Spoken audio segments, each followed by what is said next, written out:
Hey there! So today we are at a farmer's market and we are modeling an event. We are expressing profit in terms of the number of apples sold.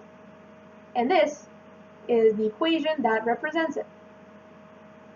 We have two questions we need to do. Find out how many apples we need to sell in order to break even, and then find out how many apples we need to sell to maximize profit. Alright, so first let's take a look at this equation to kind of understand what is happening.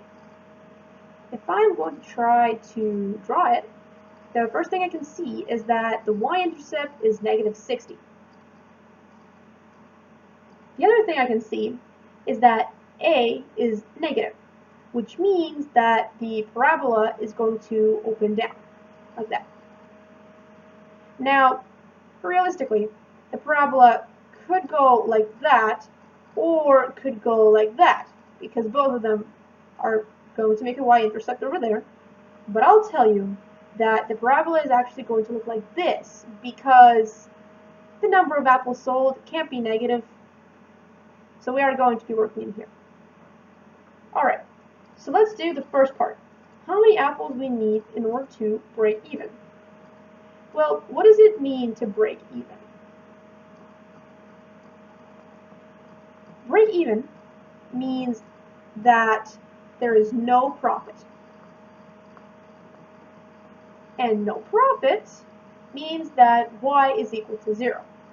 We can analyze this whole scenario by seeing that if profit is going to be negative, that means that we are not making any profit. In fact, we are losing money. So the farmer is going to still have to be paying for whatever he put into his business.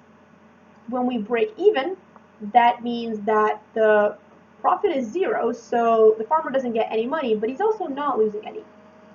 And if the profit is positive, that means that there is in fact profit and the farmer is making money. But how do we find how many apples we need to sell in order to break even? Well, the number of apples sold is x. So ultimately what we're doing is finding the value for x when y is equal to 0. So we would have to set the equation equal to 0 and then solve from there. You can do any method you like in order to find the x's. This can be completely square. I'm going to do by factoring, but I do want to point out something here.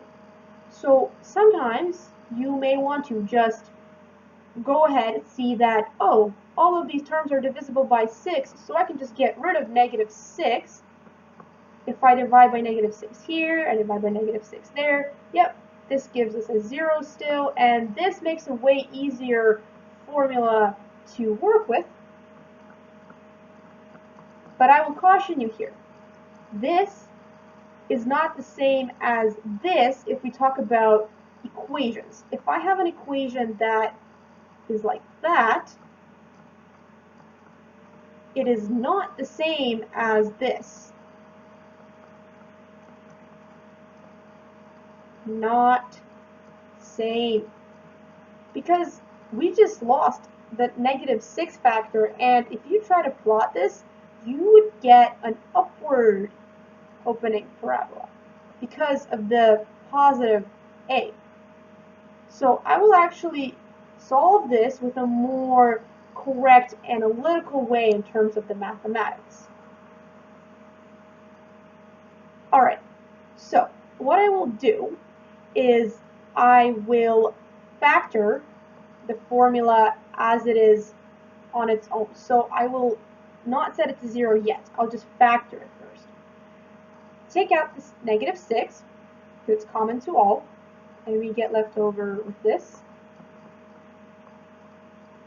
And then we are going to do the rule. We have to find whatever this is going to factor to, and you can do it in whatever way you want. This is what we get as the answer, and then I'm going to set it to 0 now. After setting this to 0, you can tell that if you set this to 0 or set this to 0, the whole expression will turn to 0. So this is going to be how we find the roots. And from there, we see that x can equal to 5 or x can equal to 2. So if we sell 2 or 5 apples, we are going to break even.